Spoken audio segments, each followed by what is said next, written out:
Nagsimula ang kwento sa magkaibigang Kudongman at Kim Juman na parehong high school students na napag-alitan sa klase dahil hindi sila makasagot sa mga tanong ng kanilang teacher. Samantala, ang kaklase nilang si Park Mubin ay kilala bilang pinakamatalino sa klase at madaling nakakabigay ng tamang sagot. Sa parehong klase, may isang maganda at kaakit-akit na estudyante na si Bo-ram na agad nakakuha ng atensyon ni Mubin. Pero lihim nang nahulog ang damdamin ni Bo-ram kay Dongman, isang bagay na alam ni Juman. Dahil dito, hinikayat niya si Dongman na tanggapin ang pagmamahal ni Bo-ram, iniisip na makakabuti iyon sa kaibigan niya. Sa kabilang banda, sa ibang paaralan naman, naroon si Choi Ara na isang estudyanteng broadcaster. Humingi siya ng pahintulot sa kanyang teacher para makapanood ng isang taekwondo match bilang suporta sa matalik niyang kaibigang si Dongman. Ngunit hindi sila pinayagan, kaya nagpa siya si Ara at ang kanyang mga kaibigan na laktawan ng klase upang mapanood ang laban. Masayahin at puno ng enerhiya si Ara na nangangarap maging isang announcer. Madalas niyang ginagaya ang mga totoong announcer at lagi siyang may dalang mikropono, dahilan kung bakit tinawag siyang microphone girl. Isang araw, buong sigla niyang sinuportahan ng kababata niyang si Dongman sa isang martial arts match. Labis siyang humanga nang mabilis nitong natalo ang kalaban. Sa sobrang tuwa, inihagis ni Dongman ang kanyang suot na pangitaas bilang selebrasyon, pero aksidenteng tumama ito kay Ara. Kasabay nito, ipinahayag ni Dongman ang kagustuhan niyang manligaw, ngunit laking pagkadismaya ni Ara nang malaman niyang para yun kay Bo-ram na nanonood din sa laban. Dahil sa selos, hindi sinasadyang natulak ni Ara si Bo-ram na nauwi sa pisikal na pagtatalo ng dalawa. Agad namang pumagitna si Dongman at inisip na si Bo-ram ang nanakit kay Ara dahil may gasgas ito. Lumipas ang ilang taon, si Ara ay nagtatrabaho na sa isang information desk, samantalang iniwan na ni Dongman ang mundo ng martial arts at ngayon ay kumakayod bilang taga-exterminate ng mga insekto. Sa kabilang banda, magkasama namang nagtatrabaho sa iisang kumpanya sina Juman at ang kanyang nobya na si Baek Sol-hee. Nasa customer service si Sol-hee, habang si Juman ay assistant manager sa ibang departamento. Ilang taon na rin silang lihim na magkarelasyon nang hindi alam ng kanilang mga katrabaho. Isang araw, nagkita si Ara at ang karibal niya sa kolehiyo na si Chan-suk sa isang kafe para magkumustahan. Sa pag-uusap, ipinagyabang ni Chan-suk ang mga mamahaling gamit na ibinigay sa kanya ng kanyang partner. Ayaw magpatalo ni Ara kaya nagsalita rin siya tungkol sa kagalingan ng sarili niyang nobyo, hanggang sa bigla siyang gulatin ni Chan-suk sa pamamagitan ng isang imbitasyon sa kasal. Kalaunan, nakatanggap si Ara ng balita mula sa nobyo niyang si Kim Moon-ki na bumagsak ito sa pagsusulit para maging prosecutor. Samantala, pumunta si Dongman sa isang blind date ngunit agad siyang iniwan ng babae nang malaman nitong nagtatrabaho siya bilang tagapuksa ng mga insekto. Makalipas ang kaunting oras, tinawagan ni Ara si Dongman at inaya itong kumain sa isang restaurant. Hindi niya alam, nakita sila ni Chan-suk at nagkamali itong inakalang isang doktor si Dongman, ang tipo ng lalaki na matagal na niyang hinahanap. Habang papunta sina Ara at Dongman sa restaurant, palihim silang sinundan ni Chan-suk. Nang mapansin ito ni Ara, hiniling niya kay Dongman na haplasin ang kanyang ulo, dahilan para magselos si Chan-suk at umalis. Kinagabihan, nakipagkita si Ara kay Moon-ki upang bigyan ito ng bagong bisikleta. Ngunit sa halip, nadiskubre niyang may relasyon si Moon-ki sa isang babaeng mas matanda, si Yong-suk, na suot pa ang hair tie ni Ara. Labis na nasaktan si Ara at tuluyan na siyang bumitaw kay Moon-ki nang malaman niyang si Yong-suk ang may-ari ng tavern na kinaroroonan nila. Walang makuhang taxi para maisakay ang kanyang bisikleta, napilitan si Ara na umuwi sakay sa likod ni Yong-suk. Samantala, sa ibang lugar, nagkita si Dongman at ang dati niyang coach na si Hwang Jong-ho, na ngayon nagbebenta na lamang ng sausage. Matagal nang gustong ibalik ni Jong-ho si Dongman sa mundo ng sports, pero wala itong interes. Sa ibang pagkakataon, muntik nang mabangga ni Mubin, nakasama ni Ara sa isang bahay, si Dongman. Nagbigay galang si Dongman sa ina ni Mubin, si Yong-suk, sa maling akal lang ito ang ina ni Moon-ki. Ngunit ipinaliwanag ni Ara na nabuntis ni Moon-ki si Yong-suk at ginagamit lamang nito ang perang ibinibigay niya para makipag-date sa babae. Dahil dito, nagalit si Dongman at binugbog si Moon-ki, ngunit pinili ni Yong-suk na lumayo kay Dongman. Ito ang unang pagkakataon na natalo si Dongman sa isang babaeng may edad. Simula pagkabata, magkaibigan na sina Ara at Dongman, at palagi siyang nandyan upang suportahan ito sa mahihirap na panahon. Kahit tumanda na, nanatili pa rin silang magkalapit at magkapit-bahay. Si Ara ay patuloy na nangangarap maging isang broadcaster, at si Dongman ang pinakamalaking taga-suporta niya. Sa kasalukuyan, magkatabi ang bahay ni Ara at Dongman, habang magkasama namang nakatira sina Sol-hee at ang nobyo nitong si Juman. Kinabukasan, parang walang nangyari si Ara at bumalik sa normal na gawain. Nakalimutan na niya si Moon-ki at muli na namang pinagtitripan si Dongman. Samantala, sina Juman at Sol-hee ay patuloy na nagtatago sa kanilang mga katrabaho upang makapag-usap ng pribado, ngunit naputol ang kanilang pag-uusap nang pumasok ang ilang empleyado sa elevator. Isa sa mga intern, si Jang Ye-jin, ay tila may gusto kay Juman at hindi alam na may nobya na ito. Sa trabaho naman, napag-alitan si Dongman ng kanyang boss dahil sa pagkakamaling ginawa ng katrabaho niyang si Woo-sik na isinisi sa kanya. Sa kabila ng kawalan niya ng kasalanan, siya pa rin ang inatas ang managot. Pagkatapos ng trabaho, nakipagkita si Dongman sa kasamahan niyang si Jang Kyung-ko na sasali sa isang quiz sa isang istasyon ng telebisyon. Sa huli, nakisali rin si Dongman, ngunit mabilis siyang natanggal sa unang mga round. Sa quiz, si Moobin ang nanalo, ngunit nang subukan siyang batiin ni Dongman bilang kaibigan, nagkunwari itong hindi siya kilala at basta na lamang lumayo. Doon din, nakasalubong ni Dongman ang kanyang dating nobya na si Park Hae-ran, isang kilalang television announcer, ngunit pinili niyang iwasan ito. Samantala, habang palubog ang araw, naghahanda si Ara para dumalo sa kasal ni Chan-sok. Engrandi ang okasyon at dapat ay pamumunuan ng sikat na MC na si Cindy Jung, ngunit hindi ito samipot. Dahil dito, hiniling ni Chan-sok kay Ara na siya na ang pumalit bilang host. Sa kanyang marikit at elegante na kasuotan, agad na nakakuha si Ara ng atensyon ng maraming kalalakihan sa kasal, kabilang na si Moobin at 3 nitong kaibigan. Nagpumilit ang mga ito na makuha ang kanyang atensyon at nag-alok pang ihatid siya pauwi pagkatapos ng kasal. Sa kabilang banda, bumisita si Dongman sa bahay ng kanyang mga magulang at nagkaroon ng pagtatalo sa kanyang ama na si Kuyang Sik. Nais ng kanyang ama na maging instructor siya sa taekwondo upang kumita, ngunit matigas ang pagtanggi ni Dongman. Hindi malinaw kung bakit labis niyang tinatanggihan ng martial arts, ngunit ramdam niyang naiipit siya sa matinding pressure na magtagumpay, habang ang nakababata niyang kapatid na si Dong-hee ay tila hindi kailanman dumanas ng parehong expectation. Paglaon, nagtungo si Dongman sa bahay ni Jang-ho upang ipamahagi ang pagkaing ibinigay ng kanyang mga magulang. Ngunit isa sa mga estudyante nito, si Lee Byung-ju, ay hinamon siya sa isang one-on-one na laban. Nais ni Byung-ju na makita ang kanyang kakayahan dahil matagal na siyang sinasanay ni Jang-ho. Sa kabila ng kumpiyansa ni Dongman, mabilis siyang natalo ni Byung-ju. Samantala, ipinagbawal ni Moobin kay Ara na magpahatid sa 3 niyang lalaking kaibigan, at ginawa pa itong isang pastahan sa pagitan nila. Dahil dito, pinasakay na lamang siya sa bus, dahilan para masaktan si Ara dahil inakala niyang tunay ang interes ng 3 lalaki sa kanya. Ilang sandali pa, tinawagan ni Ara si Dongman habang umiiyak, humihiling na sunduin siya. Habang pauwi na sila, hinarang sila ng 3 lalaki at pinilit si Ara na sumakay sa kanilang sasakyan.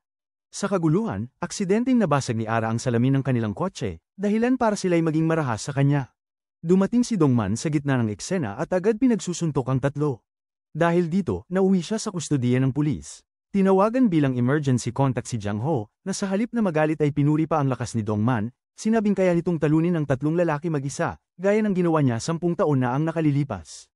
Matapos siyang palayain mula sa istasyon ng pulis, ibinukas ni Dongman kay Ara ang kanyang nararamdaman ng kahihiyan sa naging takbo ng kanyang buhay. 10 taon na ang nakaraan mula nang tuluyan siyang tumigil sa taekwondo dahil sa isang insidente na nag-iwan ng malalim na sugat sa kanyang puso. Pinayuhan siya ni Ara na huwag hayaang bumagsak ang loob niya dahil lamang sa sinasabi ng ibang tao at na may pagkakataon pa ring magtagumpay. Malaki ang naging epekto ng mga salitang yun kay Dongman, kaya niyakap niya si Ara habang umiiyak at hiniling na huwag na itong makipagkaibigan sa mga lalaking nanlalaro lang sa damdamin ng babae. Kinabukasan, lumapit si Hae-ran kay Ara upang hingin ang kasalukuyang tirahan ni Dongman, balak siyang balikan matapos ang kanyang diborsyo. Tinanggihan ni Ara na ibigay ang address ni Dongman at binalaan si Hae-ran na layuan nito, idinahilang kasal na siya. Sa trabaho, nakipagkita si Ara sa broadcasting manager na si Kim Yoon-gyu at ipinahayag ang interes niya sa bakanting announcer position. Pumayag si Manager Kim na bigyan siya ng patas na pagkakataon at nangakong i-interview siya upang mapatunayan ang sarili. Samantala, muling nainsulto si Dongman sa presensya ni Woo-sik, na muli siyang pinilit na magtrabaho ng mag-isa. Habang pagod at nabibigatan, nakatanggap siya ng tawag mula kay Ara na tila nagmamadaling pinapapunta siya sa trabaho. Akala niya ay emergency, kaya dali-dali siyang nagpunta. Ngunit pagdating niya, nalaman niyang kailangan lang pala siya upang i-record ang boses ni Ara para sa broadcast. Samantala, si Sol-hee ay nag-film ng promotional video para sa pagkain at nagulat nang makita sina Juman at Yejin na masayang nagbibiruan. Dahil sa pagka-distract, nabilaukan siya sa kinakain. Agad namang nagbigay ng first aid si Juman sa pamamagitan ng artificial respiration. Sa kabilang banda, napansin ni Ara na may isang lalaking palihim na sumusunod sa kanya. Nang akmang hahawakan siya sa balikat, mabilis niyang hinampes ng bag. Yun pala ay si Moobin, na sinusundan siya upang ibigay ang isang regalo. Ngunit iniisip ni Ara na bahagi lamang ito ng pastahan, kaya tumanggi siyang tanggapin. Ipinilit ni Moobin na tapat ang kanyang hangarin at gusto lamang niyang ipakita na nahulog na ang loob niya kay Ara. Sa huli, inimbitahan pa niya itong makipag-date. Samantala, bumisita si Dongman kay Jang-ho upang magtanong kung magkano ang maaaring kitain kung babalik siya sa mundo ng martial arts. Nais na niyang magkaroon ng disenteng trabaho upang ipagmalaki siya ng pamilya. Ngunit pinayuhan siya ni Jang-ho na huwag bumalik kung pera lamang ang motibo. Sa parehong oras, ibinahagi ni Ara sa kanyang ama na si Choi Chun-gub na malapit na siyang maging television announcer. Labis itong ikinatuwa ng kanyang ama at agad na nagplano na bisitahin siya para ipagdiwang ang tagumpay. Isang magandang gabi, magkasamang nag-relax sa rooftop sina Ara, Sol-hee, at Dongman, habang si Juman naman ay abala sa overtime sa opisina. Matagal nang may kumakalat na chismis na may bagong may-ari ang tinitirhan nila, ngunit hindi pa nila ito nakikita. Kalaunan, nalaman nilang isang babae na nagngangalang Park Sun-young ang bagong may-ari. Narinig nito ang mga kakaibang ingay mula sa rooftop, na sila palang tatlo ang pinagmumulan. Makalipas ang ilang araw, niregaluhan ni Sol-hee si Juman ng bagong bag upang magbukha itong mas presentable at kaakit-akit para sa nobya. Samantala, hinarap ni Ara ang katotohanang pinili ni Manager Kim ang isang dayuhan bilang kandidato para sa bakanting announcer position, sa kabila ng pangakong i-interview siya. Sa huli, napagpasyahan na parehong si Ara at ang dayuhan ay sasailalim sa interview. Maliwanag na mas pinapabura ni Manager Kim ang dayuhan kaysa kay Ara, kahit mas magaling ito. Sa break, sinilip ni Dongman ang resulta ng interview ni Ara. Kitang-kita sa mukha nito ang hindi magandang kinalabasan, ngunit pinili ni Dongman na aliwin siya, pinayagang umiyak sa tabi niya nang walang makapansin. Kinabukasan, inimbitahan ni Jongho si Dongman na manood ng isang MMA match. Pagdating nila, laking gulat ni Dongman nang makita na ang lumalaban ay walang iba kundi ang dati niyang karibal, si Kim Tak-soo, na minsan na niyang nakaharap sa laban. Malaki na ang ipinagbago ng sitwasyon, ngayon ay isa ng sikat at matagumpay na MMA fighter si Tak-soo. 10 taon na ang nakalipas, nilapitan ng mga magulang ni Tak-soo ang mga magulang ni Dongman at nag-alok na babayaran ang lahat ng utang ng pamilya at sasagutin pa ang gamutan ng kapatid niyang si Dong-hee, kapalit ng pagsuko ni Dongman sa laban kontra Tak-soo. Mariing tinanggihan ni Kuyang Sek, ama ni Dongman, ang alok. Ngunit narinig ni Dongman ang usapan at lihim na tinanggap ang kasunduan. Ginawa niya ito upang mailigtas ang pamilya sa pagkakautang at masiguro ang pagpapagamot ni Dong-hee. Sa kanilang huling laban, sinadya niyang magpatalo kay Tak-soo, at gamit ang perang nakuha, nabayaran ang lahat ng utang at nagamot ang kapatid. Ngunit hindi natuwa si Dong-hee sa kanyang ginawa. Dagdag pa rito, nadiskubre ng komite na sinadya ni Dongman ng pagkatalo, dahilan para makusahan siya ng pagtanggap ng suhol. Dapat sana ay maparusahan din si Tak-soo, ngunit nakalusot ito at naging matagumpay sa MMA. Sa kasalukuyan, matapos ang laban, nagkita muli sina Dongman at Tak-soo. Itinuring ni Tak-soo na malas ang presensya ni Dongman. Unay hindi ito pinansin ni Dongman, ngunit nang insultuhan ni Tak-soo ang kanyang kapatid, nagalit siya at sinipa ito. Samantala, paalis na noon si Jang-ho nang lapitan ng mga reporter para humingi ng kopya ng dashcam recording ng kanyang kotse.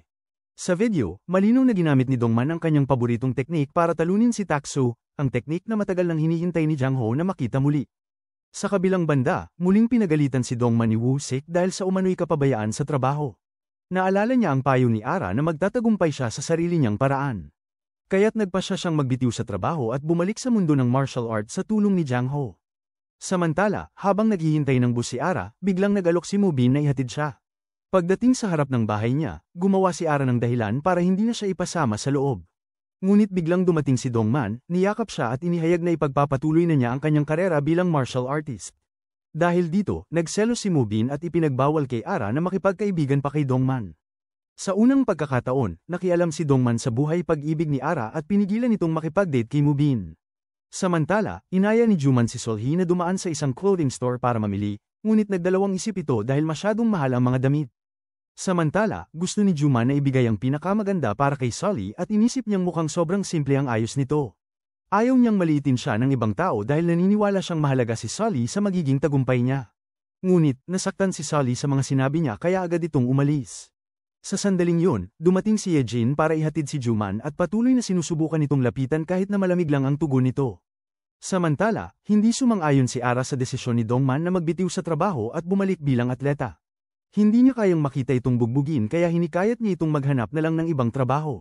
Bigla namang hinawakan ni Dongman ang kamay ni Ara at hiningi na huwag na itong makipagkita kay Moobin, dahilan para isipin ni Ara na masyadong childish ang kilos ni Dongman. Kinabukasan, humingi ng tawad si Juman kay Sol-hee at tinanggap naman ito ng dalaga kaya nagkabati sila muli. Sa parehong oras, nagtungo si Heran sa bahay ni Dongman para bumisita. Ngunit bago pa man siya makapindot ng doorbell, nakita siya nina Juman at Sol-hee. Agad nila itong tinawagan si Ara para paalisin si Heran. Noon pa man, palaging iniiwan ni Heran si Dongman para sa mas mayaman, at bumabalik lang kapag iniwan din siya ng lalaki. Kaya naman mahigpit na ipinagbabawal nina Sol-hee at Juman na muli pa siyang lumapit kay Dongman. Nang makita ni Dongman si Heran sa tapat ng bahay, natahimik lang siya. Matapos silang magkita, umalis si Heran at sinabing makikipag-ugnayan na lang siya. Samantala, nalaman ni Ara na kumalat na sa social media ang video ng laban ni Dongman at Taksu. Nasalubong niya si Dongman kasama si Jang Ho at pinagalitan niya si Jang Ho dahil hinihikayat nitong bumalik sa laban si Dongman. Binalaan niya itong huwag nang bumalik sa mundo ng martial arts at nakipagkasundo na magkita sila sa tanghalian. Habang si Taksu naman ay nagngangalit sa galit dahil sa pagkalat ng video, lalo pang nadagdagan ng inis niya ng bamahan ng mga request para sa isang rematch laban kay Dongman. Iminungkahi ng manager nitong si Yang Tae-hee na magsimula na silang maghanda para sa muling pagtutuos. Sa kabilang banda, nalaman din ni Dongman ang tungkol sa rematch at humingi ng permiso kay Jang Ho na tanggapin ito, ngunit tumanggi si Jang Ho dahil hindi pa siya handa. Dumating si Tae-hee at sinubukang kumbinsihin na lumaban muna sa isang amateur match para makahabol siya kay Taksu. Inamin din itong iniwan na niya ang koponan ni Taksu at nais tulungan si Dongman sa tagumpay nito. Ngunit, hindi siya pinagkatiwalaan ni Jang Ho at tinanggihan ang alok. Samantala, humingi ng paumanhin si Manager Kim kay Ara dahil hindi nito nagawang gawing announcer siya sa kumpanya. Hiningi ni Ara na ipakilala siya sa Head of Security at iminungkahi na gawing security guard si Dongman, dahil sa tingin niya ay magandang trabaho yun para dito. Sa puntong yun, determinado si Ara na pigilan si Dongman sa pagbabalik sa mundo ng martial arts. Maya-maya, dumating si Dongman sa pinagtatrabahuhan ni Ara gaya ng hiling nito. Habang nandoon sila, napansin ni Ara ang isang bisita na nagnakaw ng relo. Nang harapin niya ito, tinakat siya ng bisita at sinabing VIP customer sila.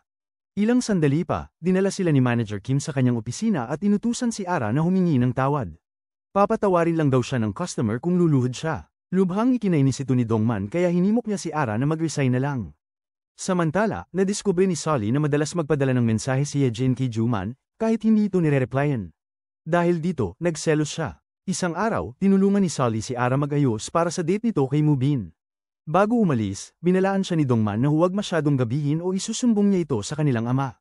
Sa pag-alis ni Ara, nakasalubong niya si Sun Young, ang bagong may-ari ng inuupahan nila, na agad humingi ng bayad sa renta. Napilitan siyang ibigay lahat ng pera niya sa oras na yun. Sa date nila ni Moobin sa isang restaurant, sinubukan ni Ara magpa-charming sa pamamagitan ng pag-flip ng buhok, ngunit maling akala ni Moobin ay may stiff neck siya. Samantala, hinarap ni Taksu si Dongman sa practice site. Natatakot ang ama ni Taksu na lumabas sa media ang nangyari 10 taon na ang nakalipas, kaya inalok nito si Dongman ng posisyon bilang manager sa kanilang kumpanya kapalit ng pananahimik niya. Tinanggihan naman ito ni Dongman. Habang humahanga si Moobin sa ganda ni Ara, nabanggit nito na kamukha niya ang kanyang ina, ngunit para kay Ara, masama ang alaala niya rito dahil iniwan siya nito noong bata pa siya.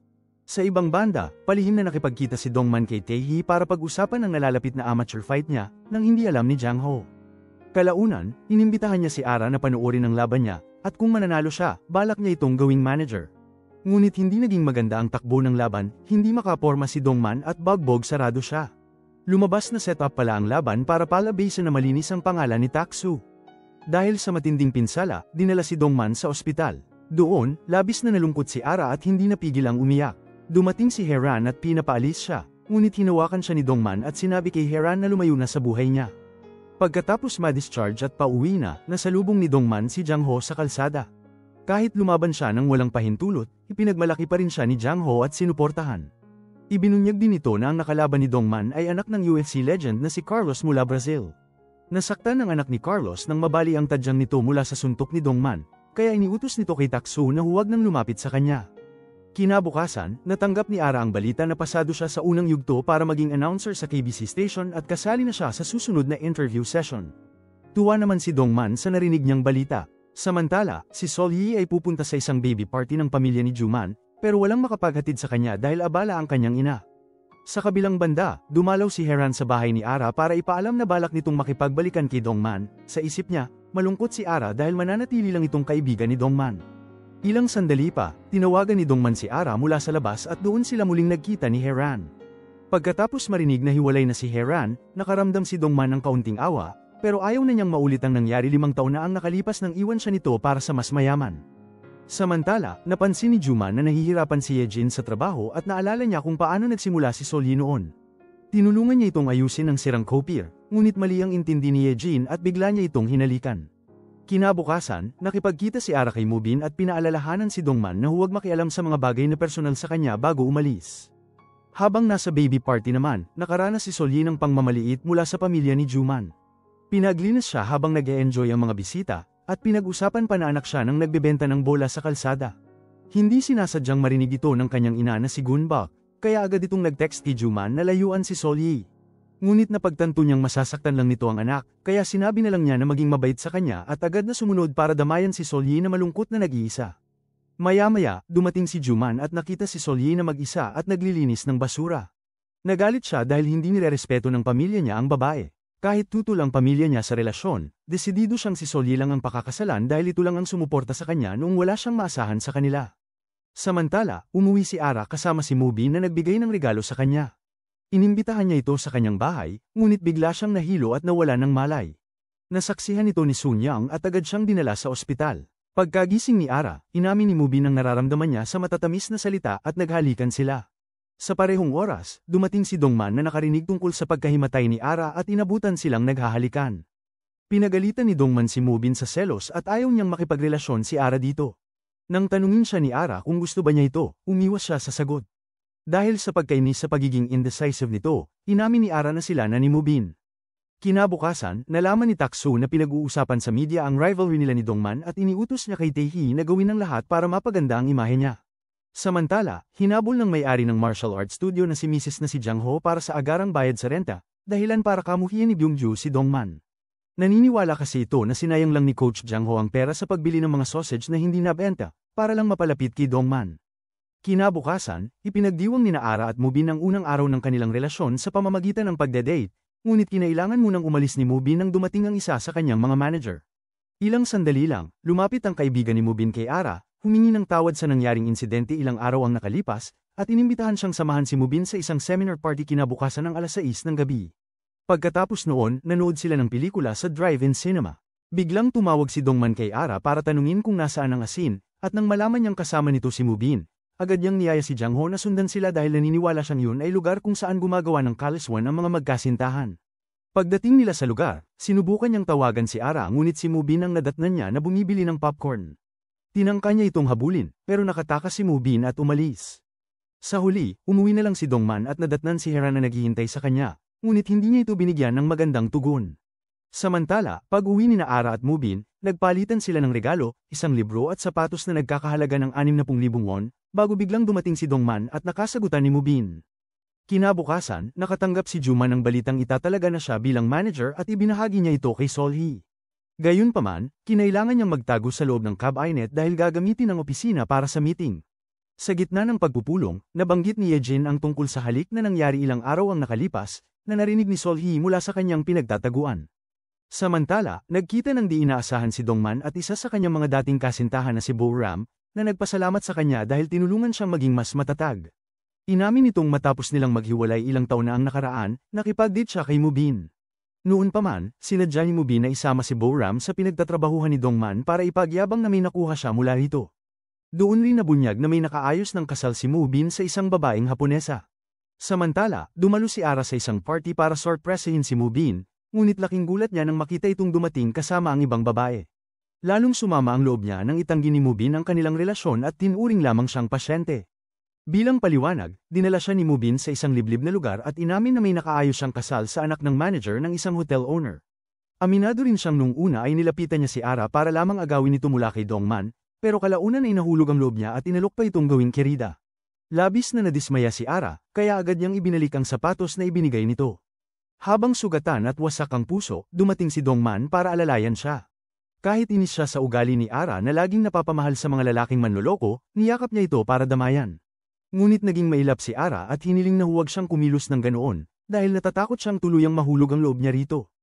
Kinabukasan matapos magyakap sina Ara at Dongman, naging sobrang alanganin ang pagitan nila kaya mas naging maingat pa si Ara sa itsura niya bago sila magkita. Pagkatapos noon, inimbitahan ni Dongman si Ara sa lugar kung saan siya nag-eensayo, at doon, kinutya niya si Jang Ho dahil wala itong lisensya. Inanyayahan din niya si Byungju na labanan si Jang Ho dahil naging bayolente ito kay Dongman. Samantala, patuloy na sinusubukan ni Juman na ipaliwanag kay Solhee na aksidente lang ang halik niya kay Yejin. Hindi inaasahan, bigla siyang hinalikan ni Solhee malapit sa kopir at tuluyan niyang nakalimutan ang halik kay Yejin. Pagkatapos, hiniling ni Solhee na gawing lantad ang kanilang relasyon sa opisina, ngunit hindi pa siya handa. Kalaunan, inaya ni Solhee si Juman sa isang kafe upang balaan si Yejin na lumayo sa kanya.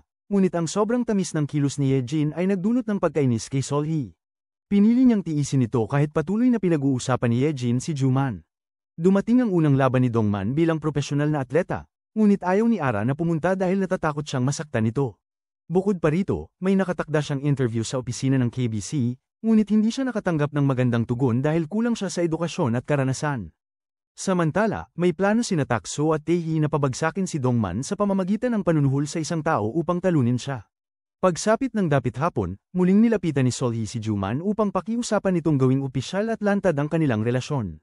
Pakiramdam niya ay parang isang sikretong kabit at nais niyang kilalanin siya bilang tunay na kasintahan. Nangako si Juman na pakakasalan siya kapag na-promote na siya bilang manager.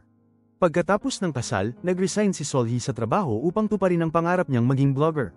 Samantala, haharap si Dongman kay Byungjo sa laban na inorganisa ni Takso.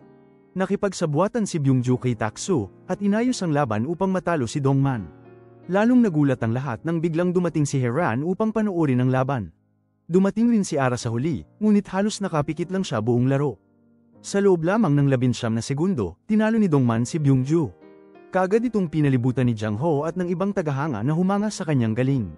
Pagkatapos ng laban, nilapitan ni Dongman si Ara at inamin na siya rin ay kinikilig tuwing magkasama sila. Ngunit bago pa nila may pagpatuloy ang usapan, dumating si Jang Ho at hinawakan ang kamay ni Dongman dahil naantig siya sa laban. Samantala, natuklasan ni Yejin ang lihim na relasyon ni Juman at Solhee. Kumalat naman online ang balita ng panalo ni Dongman, na lalo pang nagudyok kay Takso na mag-ensayo ng mas mabuti upang hindi siya matalo nito sa hinaharap. Sa oras na yun, nagulat si Dongman sa laki ng kanyang kinita mula sa laban at agad siyang nagpadala ng bahagi nito sa kanyang mga magulang. Binilhan din niya ng regalo ang kapatid niyang si Donghee at nagbigay ng bahagi ng kanyang kita kay Jang Ho. Pagsapit ng dapit hapon, tinawagan ni Dongman ang kanyang mga kaibigan upang magtagpo. Namigay siya ng mga regalo kina Juman, Solhee, at maging singsing para kay Ara. Kinabukasan, dumalo si Ara sa pangalawang job interview, ngunit laking gulat niya nang muling makasalubong si Haran na muling nagbitaw ng mapanlait na komento laban sa kanya. Sa kabila nito, nanindigan si Ara at hindi hinayaang maapektuhan ng masasakit na salita. Nang palabas na siya, muli siyang tinangka ni Haran na hamakin, ngunit lalo lamang nitong pinatibay ang kanyang determinasyong maging matagumpay na broadcaster. Tinawagan niya si Dongman at nagtungo sa Dongchan. Samantala, labis na nasaktan si Solhee nang makita sina Juman at Yejin na magkasama bilang magkapareha para sa promo ng kanilang produkto. Dahil sa inis, dali-dali siyang pumunta sa shooting location at kinain ang produktong kanilang iniendorso. Nakakagulat, tumaas ang benta ng produkto matapos ang insidente, at mismong isa sa mga may-ari ng kumpanya ang nagpasalamat sa kanila sa kanilang pagsusumikap. Doon, inamin na ni Juman kay Yejin ang 6 na taong relasyon nila ni Solhee at hiniling na igalang ito. Samantala, tumugtog si Dongman sa isang rock festival sa Dongchan, ngunit kakaunti lamang ang nanood. Nagkaproblema pa nang magsuka ang MC dahil sa sobrang pag-inom ng soju. Bilang solusyon, iminungkahi ni Dongman na si Ara ang pumalit, at sa kanyang masiglang pag-ho-host ay muling nabuhay ang kasiyahan. Dumating pa mismo ang ama ni Ara, si Mr. Choi, upang panoorin siyang mag-host sa festival. Pagsapit ng gabi, nagdaos ng salo-salo ang mga kaibigan ni Ara bilang pasasalamat sa pagtulong niya upang maging maayos ang takbo ng festival. Doon, medyo nakarami ng inom si Dongman at kinailangang samahan ni Ara sa kanyang kwarto. Hindi niya nais bumalik sa sarili niyang kwarto dahil may nakakatakot na ipis doon. Dahil dati na silang nagkasama sa isang kama, inakala ni Dongman na ayos lang na mangyari muli yun, kahit na medyo nailang si Ara. Sa kalagitnaan ng gabi, palihim niya itong tinititigan at muntik pa niya itong halikan. Kinaumagahan, hindi sinasadyang niyakap niya si Dongman, dahilan para ito'y manigas, at nauwi sila sa isang halik. Kinabukasan, dumating si Mr. Choi sa Dongchan Festival at inutusan si Jang Ho na dalhin siya upang makaharap si Ara. Naroon din si Sun Yang at pinakiusapan ng receptionist na tawagin si Ara dahil nandyan na si Mr. Choi. Pagpasok ni Mr. Choi sa kwarto, nadatnan niya si Dongman na natutulog kasama si Ara at agad siyang nagalit. Hiniling niyang mag-usap sila nang sila lang at doon sinimulang bugbugin si Dongman. Samantala, nakipagpulong si Kyungko sa festival committee upang humingi ng permiso na makover ang event at magsulat ng artikulo tungkol kay Dongman. Sa kabilang banda, nagkataong nagtagpo sina Sun Yang at Jang Ho at nauwi ito sa isang pagkain sa kalapit na resto. Sa gitna ng kanilang pag-uusap, ipinahayag niya ang pagkadismaya tungkol sa pagtulog ni Dongman at Ara sa isang kwarto. Samantala, dumating si Taehi sa festival upang makipagkita kay Han Do-ho, isa sa mga trainer ni Dongman na dalubhasa sa locking techniques. Inalok niya si Do-ho na sumama kay Takso kapalit ng napakalaking sweldo, ngunit nagdulot ito ng pag-aalala kay Do-ho dahil hindi matatag ang kanyang pinansyal na kalagayan at nag-aalangan din siyang iwan si Jang Ho. Sa kabilang banda, muling nagtalo sina Juman at Solhee tungkol sa promosyon niya bilang manager. Tumutol si Solhee dahil nakuha lamang umano ito sa tulong ng pamilya ni Yejin at hindi dahil sa sariling kakayahan. Para sa kanya, ayos lang kung manatili si Juman bilang assistant manager, basta't hindi siya nakadepende sa pabor ng ibang tao para magtagumpay. Ngunit ikinainsulto ito ni Juman dahil nais niyang magkaroon ng matagumpay na karera upang maibigay ang mas maginhawang buhay para kay Solhee. Samantala, dumating si Hairan sa Dongchan Festival upang makita si Dongman. Inagaw pa niya ang trabaho ni Ara bilang host ng festival. Palagi niyang sinusubukang kunin ang lahat mula kay Ara at ayaw niyang makita itong masaya. Kalaunan, hiniling ni Ara sa kanyang ama na umalis sa festival dahil ayaw niyang makita itong madismaya. Ngunit naniniwala si Mr. Choi na lahat ng tao ay may sariling pinagdadaanan sa buhay, at hindi dapat magpakakontento si Ara sa maliit na entablado. Doon, nangako siya na balang araw ay magtatanghal siya sa mas malaking stage, ngunit labis pa rin siyang nasaktan sa nangyari. Nagpasya siyang bumalik mag-isa sa Seoul upang hindi makita ni Dongman ang kanyang pagiyak. Samantala, nagsisimula ng masira ang relasyon ni Solhee at Juman. Pinagsabihan si Juman ng mga magulang ni Solhee dahil sa hindi magandang pagtrato niya rito, at madalas na silang mag-away kahit sa maliliit na bagay. Dahil dito, unti-unting nagbago ang ugali ni Juman.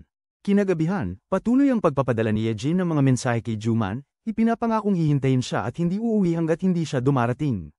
Nagsinungaling si Juman kay Solhee at sinabing may kikitain siyang lalaking katrabaho, ngunit sa halip ay nakipagkita siya kay Yejin. Sa oras na yun, hindi inaasahang nakita sila ni Solhee, at sa pagtatalo na sumunod, tinakat siya ni Yejin na aagawin si Juman mula sa kanya. Labis itong dinamdam ni Solhee at nagsimula siyang magduda sa katapatan ni Juman. Samantala, sinubukan ni Hairan na muling buhayin ang relasyon nila ni Dongman, ngunit mahal na ni Dongman si Ara. Nang subukan ni Hairan na pagselosan si Ara sa pamamagitan ng paghalik kay Dongman, hinalikan naman ni Dongman si Ara sa harap niya. Mula noon, nagsimulang mag-date sina Dongman at Ara ngunit inilihim nila ito kina Solhee at Juman. Kinabukasan, dumating sina Ara, Solhee, at Juman upang suportahan si Dongman. Habang nanunood ng laban, naging interesado si Ara na maging RFC host at palihim niyang ginaya ang estilo ng host. Makalipas ang ilang sandali, sinubukan niyang pigilan si Kyungko na makapanayam si Dongman at nakakita siya ng bakanting posisyon bilang RFC host. Magsimula na ang laban ni Dongman at Duho, ngunit pinipigil ni Dongman ang kanyang mga suntok dahil ayaw niyang saktan ang dati niyang kakampi. Nainsulto si Duho at hiniling na seryosohin ang laban, kaya kalaunan ay ibinigay ni Dongman ang kanyang buong lakas at nagwagi. Halos ayaw saktan ni Dongman ang kanyang dating kaibigan na pinagtaksilan siya. Nagtataka ang kanyang coach ang staffs, kaibigan, at maging ang kanyang kalaban sa pag-aalangan nito. Ngunit dahil sa panguudyok pa nito sa kanya, binigyan niya ito ng mga malalakas na kombinasyon ng mga sipa at suntok. Matapos ma-knock-out ang kanyang kalaban, si Dongman ay itinanghal na panalo sa laban. Nagpalakpakan ng mga manunood at naghihiyawan. Si Ara naman ay napahanga sa kanyang ipinakitang husay sa pakikipaglaban. Sinubukan pa niyang kausapin ang dating kaibigan, ngunit umiyak lamang ito at inamin na nagtaksil siya dahil kailangan niya ng pera. Umalis ito sa octagon at iniwan ang dating mga kaibigan ng may mabigat na damdamin. Labis namang natuwa si Donghee sa panalo ng kanyang kapatid, kahit hindi alam ng kanilang mga magulang na bumalik na si Dongman sa mundo ng martial arts. Noong una, hiningi ng kanilang ina kay Mr. Ko na tulungan ayusin ang relasyon nilang magkapatid, ngunit tumanggi ito dahil nahihiya siya. Kinagabihan, bumalik si Jang Ho sa pagtitinda ng sausage at sa pagkakataong yun ay nagkataon niyang nakatagpo si Sun Young. Nag-usap sila at nagbahagi ng kani-kanilang kwento. Nalaman na minsan nang nanirahan si Sun Young sa Japan, ngunit bumalik siya sa Korea upang hanapin ang kanyang anak. Samantala, pinanood ng dating kalaban ni Dongman na si Wonbo ang laban at iminungkahi niya kay Takso na si Dongman ang susunod nitong harapin. Naniniwala siyang mahina si Dongman pagdating sa ground attacks. Kinabukasan, nakilala ni Ara ang ampun ni Sun Young na si Nam-il. Sa kasamaang palad, hindi naging maganda ang kanilang unang pagkikita dahil tila nakakainis ang ugali nito. Isang gabi, nakatanggap si Juman ng tawag mula kay Yejin na humihingi ng tulong. Habang pauwi, sinabi niya kay Yejin na tigilan na siya nito, bagay na ikinalungkot ni Yejin. Pagdating sa apartment ni Yejin, nakita niya na marami itong mabibigat na gamit. Hindi niya matiis na makita itong nahihirapan, kaya tinulungan niya itong ipasok ang mga dala. Ngunit biglang dumating ang ina ni Yejin, kaya napilitan si Juman na magtago upang hindi siya makita. Samantala, nagalit sina Dongman at Ara kay Sun Young dahil nahuli sila nitong naghahalikan sa rooftop. Sa halip na tumigil, ipinagpatuloy nila ang kanilang lambingan sa loob ng bahay ni Dongman. Kasabay nito, patuloy na sinusubukang tawagan ni Solhee si Juman ngunit hindi ito sumasagot. Lumalabas na nakatulog si Juman habang hinihintay ang ina ni Yejin na hindi naman dumating. Kinabukasan, dumalaw si Solhee kay Ara sa bahay ni Dongman dahil hindi umuwi si Juman magdamag. Ikinwento niya kay Ara ang tungkol kay Yejin, na kasalukuyang may relasyon umano kay Juman. Kaya inimbitahan ni Ara si Solhee na samahan siya papunta sa apartment ni Yejin dahil sigurado siyang naroon si Juman. Hindi nila alam kung aling kwarto ang pag-aari ni Yejin, kaya nagpasya silang maghintay. Doon, pinayuhan ni Ara si Solhee na iwan na si Juman kung totoong ang may karelasyon nito, ngunit naniniwala pa rin si Solhee na hindi siya pagtataksila ni Juman. Maya-maya, nagising si Juman at nadiskubreng tinawagan siya ni Solhee ng 42 beses. Laking gulat niya nang magsinungaling si Yejin at sabihing natulog sila ng magkasama at siya raw ang nagsimula nito. Hindi siya naniwala at agad umalis. Paglabas niya, nasalubong niya sina Solhee at Ara sa tapat ng apartment building ni Yejin. Habang nag-uusap sila, lumabas si Yejin dala ang medyas ni Juman na naiwan niya. Doon, napagpasyahan ni Solhee na tapusin ang kanilang relasyon nang hindi binibigyan si Juman ng pagkakataong magpaliwanag. Samantala, nagsagawa si Takso ng press conference upang talakayin ang nakaraang laban nila ni Dongman. Inamin niyang nagbigay siya ng pera sa nakababatang kapatid ni Dongman para sa pagpapagamot, ngunit itinuring itong suhol. Sa harap ng media, nagkunwari siyang biktima at tinutulan ng rematch laban kay Dongman upang mapabuti ang kanyang reputasyon. Ngunit sina Dongman at Jang Ho, na nanonood ng press conference, ay hindi nagpatalo sa kanyang pang-uuyam. Nangako si Dongman na mag-e-ensayo ng mas mahirap upang talunin ito sa susunod na season. Kalaunan, nalaman din ni Ara ang tungkol sa hamon na ito at nakiusap kay Dongman na huwag nang labanan si Takso, ngayon man o sa susunod na season. Ngunit tumanggi si Dongman, determinado pa ring magwagi sa susunod na laban. Samantala, dumalaw si Mr. Ko upang makita ang anak niyang si Dongman, sa kasamaang palad, naiinis si Dongman sa tuwing nagkikita sila at nauuwi lamang sa pagtatalo. Sa kabilang banda, tuluyan ang natapos ang relasyon ni Juman at Solhee. Ibinalik ni Solhee ang lahat ng regalo at tumanggi sa anumang paghingi ng tawad mula kay Juman. Sang-ayon si Ara sa naging pasya ni Solhee na iwan si Juman dahil sa pagtataksil nito, ngunit nakaramdam din siya ng pagkagilty dahil naging masyado siyang matigas sa kanya. Kinagabihan, ipinaalam ng ina ni Dongman na gumastos si Mr. Ko ng 1 million won sa isang bar. Dahil dito, nag-imbestiga si Dongman at nalaman niyang ginamit ng kanyang ama ang pera upang bumili ng inumin para sa kanyang boss. Sa halip na tuparin ang pangakong babayaran siya, pinagsalitaan pa ito ng masakit. Nasaksihan ni Dongman ang pangyayari at napagtanto niya kung gaano kahirap magtrabaho ang kanyang ama para sa pamilya. Kalaunan, inanyayahan niya ito sa rooftop upang uminom. Ito ang unang pagkakataon na nagkaroon sila ng tapat na pag-uusap na nagpaayos ng kanilang relasyon. Sumama rin si Ara na nagpasaya pa sa gabing yun. Kinabukasan, isinama ni Dongman ang kanyang ama sa lugar ng ensayo at sinabi rito na bumalik na siya sa iSports. Buong suporta si Mr. Ko dahil nais niyang mamuhay ang anak sa paggawa ng bagay na mahal niya.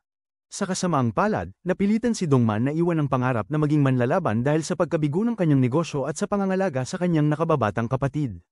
Nagdulot ito ng matinding pasanin at kalungkutan kay Mr. Ko. Sa panahong yun, pinagsisihan niya na hindi niya ipinagpatuloy ang pangarap niyang maging piloto. Ang desisyon ni Dongman na sundan ang kanyang pangarap ay nagbigay ng malaking saya sa kanya. Samantala, humingi ng tawad si Yejin kay Solhee para sa nangyari noong nakaraang gabi sa opisina. Naramdaman niya ang matinding pagkakasala sa sitwasyon ni Juman at Solhee, ngunit inamin niyang mahal niya ng lubos si Juman. Dahil sa sobrang inis, binuhusan siya ni Solhee ng tubig sa ulo at umasa na balang araw ay maranasan din ni Yejin ang sakit ng pagiging ikatlong gulong at ang pait ng pagkawasak ng puso. Isang gabi, nagbigay si Juman ng isang manika kay Solhee bilang tanda ng paghingi ng tawad. Noon niya sinabi na plano niyang umalis sa opisina, bagay na nagdulot ng pag-aalala kay Juman. Kinabukasan, dumalaw ang ina ni Juman at inakalang maayos pa rin ang relasyon nila ni Solhee. Sa parehong oras, bumisita rin ang ina ni Solhee. Nang magkasalubong sila habang papalabas para pumasok sa trabaho, naging alanganin ang sitwasyon. Isang kakilala ang nakapansin at nag-ayos ng pagpupulong upang pag-usapan ang kasal ni Solhee at Juman. Subalit, doon inanunsyo ni Juman na tapos na ang kanilang relasyon. Pagkatapos nito, hindi sinasadyang nakasalubong ni Gunbok si Sunyang at natuklasan na magkakilala pala sila. Ilang sandali pa, dinala ni Eira at Dongman si Sunyang pauwi dahil hindi maganda ang kanyang pakiramdam matapos ang operasyon. Habang nasa bahay nila, nakakita si Eira ng larawan ni Sunyang na may hawak na sanggol na tila pamilyar sa kanya, na parang may nakaraan siyang alaala rito. Samantala, sinabi ni Gunbok kay Ginang Ko na kasama ng kanilang mga anak nakatira si Sunyang. Nabigla si Ginang Ko at agad na tinanong ang kanyang asawa kung may alam ito, ngunit wala rin siyang ideya. Dahil dito, nakipag-ugnayan si Mr. Ko kay Mr. Choi upang ipaalam ang kinaroroonan ni Sunyang. Sa parehong oras, napagtanto ni Namil na ang anak sa dugo ni Sunyang ay nakatira sa parehong lugar. Pinayuhan niya itong itigil na ang pag-iisip tungkol sa bata. Habang nagsasanay si Dongman, laking gulat niya nang dumating si John Carlos, isang UFC legend mula Brazil. Pumunta ito sa South Korea upang sanayin siya sa ground fighting technique sa loob ng 2 buwan. Samantala, may plano si Takso na suhulan ng komite ng UFC upang matalo si Dongman, ngunit napag-alaman niyang mahirap suhulan ang organisasyon. Dahil dito, nagalit ng husto si Coach Wonbo at napaisip na magbitiw. Isang araw, habang pagod si Solhee, nagpasya siyang magpasarap sa pagkain. Doon niya hindi inaasahang nakasalubong ang katrabaho niyang si Chanho, na nakiusap na itago sa kanilang mga kasama sa opisina na pumunta siya sa salon. Pinuri din ito ang ganda ni Solhee, na nagdulot ng selos kay Juman. Kalaunan, inimbitahan ni Juman si Yejin upang uminom at inamin na naging mabait siya rito dahil nagpapaalala ito sa kanya ng pagiging pabaya ni Solhee. Gayunpaman, hindi niya ito kayang mahalin tulad ng pagmamahal niya kay Solhee. Samantala, kinailangang mag-ensayo ng mas matindi ni Dongman kasama si Carlos dahil sa language barrier. Dahil dito, nagkaroon siya ng mga pasa, ngunit tumanggi siyang tumigil sa training kahit pa ipinagbawal ni Era ang pakikipaglaban niya. Nakakuha naman ng magandang balita si Era mula sa KBC na nakapasok siya sa susunod na pagpili, kahit pa nagkamali siya sa interview. Maya-maya, dumalaw si Sun Kyung sa kanya, ngunit tinanggihan siya ni Era dahil naniniwala siyang hindi pa rin ito nagbago. Nagdesisyon naman si Hyun Ko na i-broadcast ang balita tungkol kay Dongman nang walang pahintulot. Nang gabing yun, matagal na tumingin si Sun Kyung sa lumang litrato nina Era, Dongman, at Solhee. Biglang dumating si Mr. Go para tanungin si Sun Kyung kung bakit siya bumalik sa Korea. Bago pa ito makasagot, dumating si Mr. Choi na may parehong tanong. Hindi nagtagal, dumating din sina Era at Dongman para maghatid ng pagkain, ngunit nagtago sina Mr. Go at Mr. Choi upang hindi sila makita ng kanilang mga anak. Narinig nila ang pag-uusap ng mga bata at hinanap ang pinagmumulan ng tunog na nagdala sa kanila sa cabinet kung saan sila nakatago. Lumabas ang dalawa matapos sabihan ni Era na lumabas dahil paglabag yun sa privacy, ngunit pinaginalaan niyang may tinatago silang kasintahan ni Sun Kyung. Sa huli, inamin ni na Mr. Go at Mr. Choi na ampun ni Sun Kyung si Nam-il. Samantala, nakatagpo si Nam-il ng isang photo album at cellphone na naglalaman ng malaking sikreto. Kinabukasan, nagkaroon ng laban sina Dongman at Tak-soo, at ikinagulat ng lahat ang pagdating ni John Carlos para suportahan si Dongman. Samantala, inutusan ni Tak-soo si Taehee na gumawa ng paraan para matalo si Dongman, ngunit inis na ring umalis si Woo-bo dahil sa maruruming taktika nito. Nakakuha naman si Era ng 2 alok para sa interview mula sa KBC at UFC, ngunit pinili niya ang UFC para manatiling malapit kay Dongman. Dahil sa husay niya sa pagsasalita, natanggap siya bilang UFC announcer. Dumating din si Heran para mag-apply, ngunit hindi pinili ng direktor batay sa titulo o kasikatan, kundi sa kalidad ng kandidato. Kaya't kinailangang mag-audition muna si Heran, habang diretsyo namang napili si Era.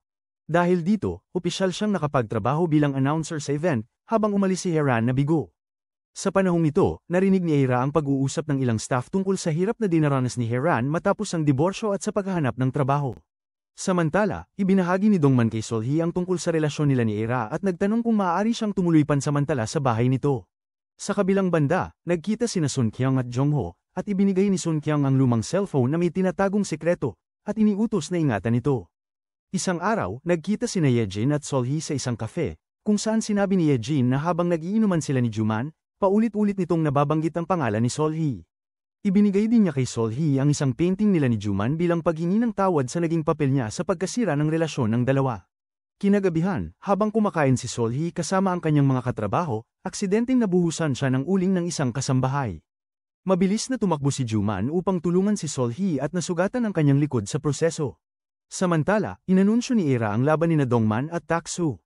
Bagamat kinakabahan, napanood niya kung paano pinangunahan ni Dongman ang laban hanggang sa sinadya ni Tak-soo na pasuin siya ng dugo, dahilan para ihinto ng referee ang laban.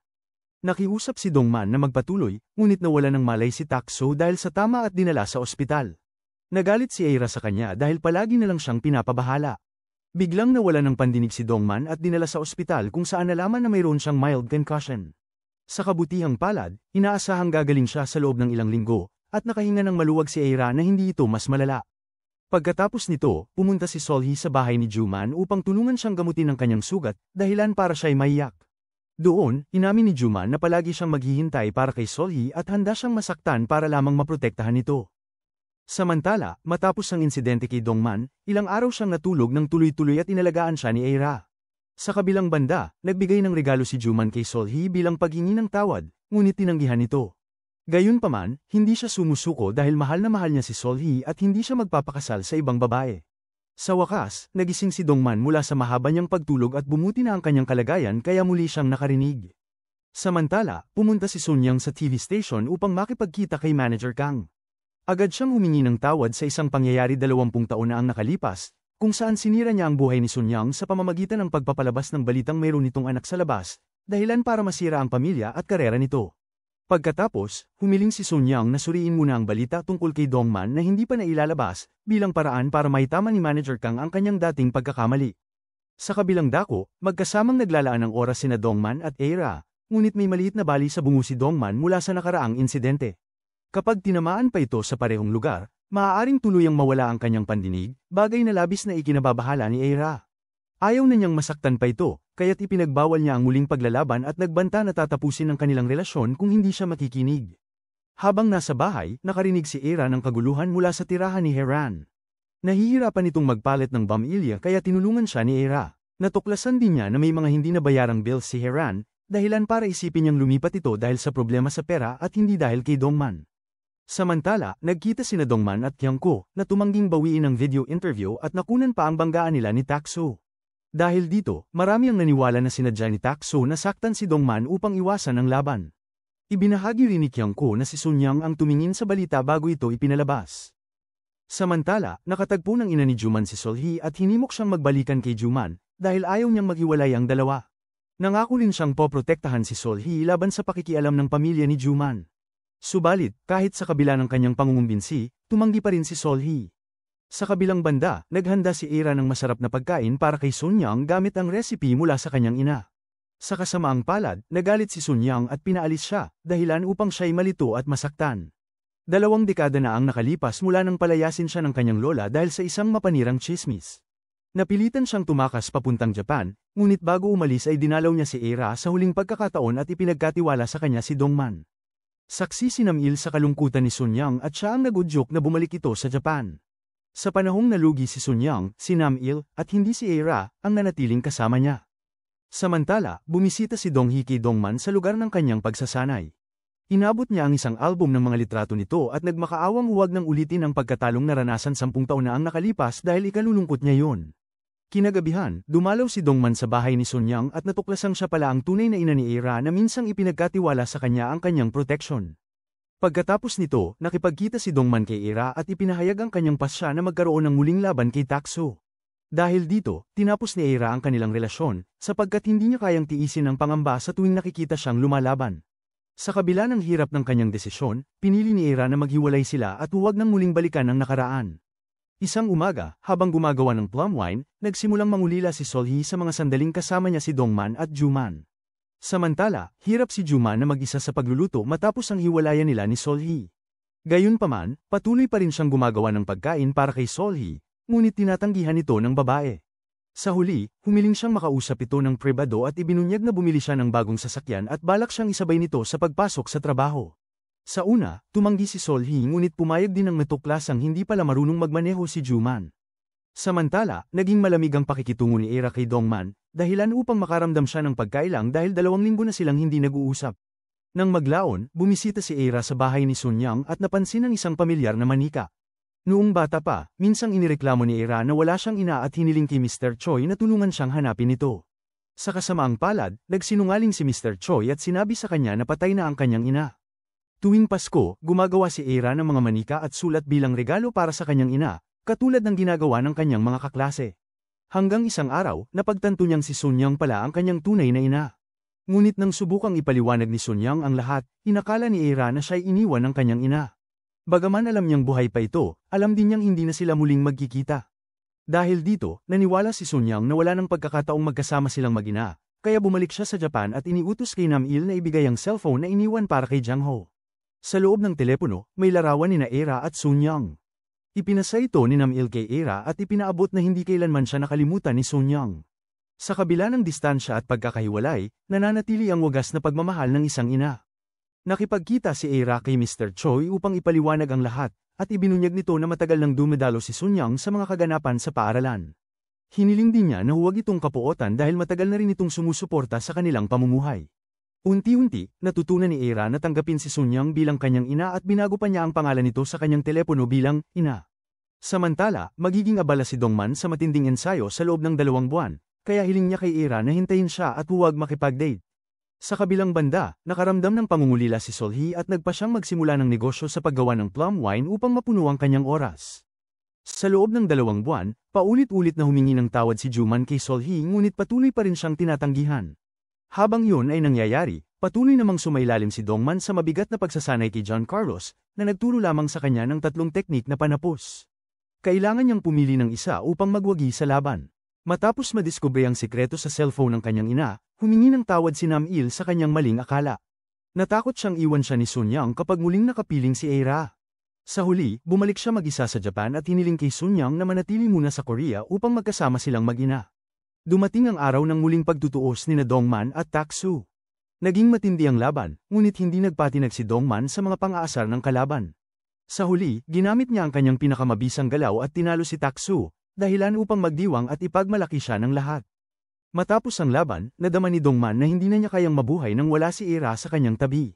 Labis niyang ninanais na makasama ito habang buhay bilang kanyang asawa. Samantala, nagdunot ng kaguluhan ng tangka ni Juman na halikan si Solhee, na nauwi pa sa isang suntok. Sa kabila ng mga tampuhan, mahal pa rin ni Solhee si Juman at muling naayos ang kanilang relasyon.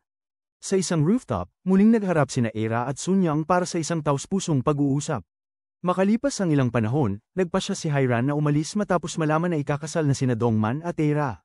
Nagsimula na niyang tanggapin ang katotohanang nagpatuloy na ito sa kanyang buhay at taimtim siyang nanalangin para sa kanilang kaligayahan. Kalaunan, nagpasya si Dongman na magsimula ng sariling negosyo, habang unti-unting nahulog ang loob ni Jung-ha kay Sun Yang sa mga sandaling magkasama sila. Sa huli, nagtapos ang serye sa muling pagkakasama ni Dongman at Eira, magkahawak kamay at ninanamnam ang isang maganda at payapang gabi bago ang kanilang kasal kinabukasan. Ang aral ng seryeng ito ay napuno ng hindi inaasahang pangyayari ang buhay, at may mga pagkakataong hindi natutupad ang ating mga plano. Subalit, mahalaga na manatili tayong tapat sa ating mga pinapahalagahan at patuloy na magpatuloy sa paglalakbay. Maraming salamat po sa patuloy na pagsubaybay at pagsuporta sa Nilagang Mani. Hanggang sa muli. Kung nagustuhan mo ang aral sa istorya na to, huwag kalimutang mag-subscribe sa channel at pindutin ang notification bell para lagi kayong updated sa mga susunod nating uploads.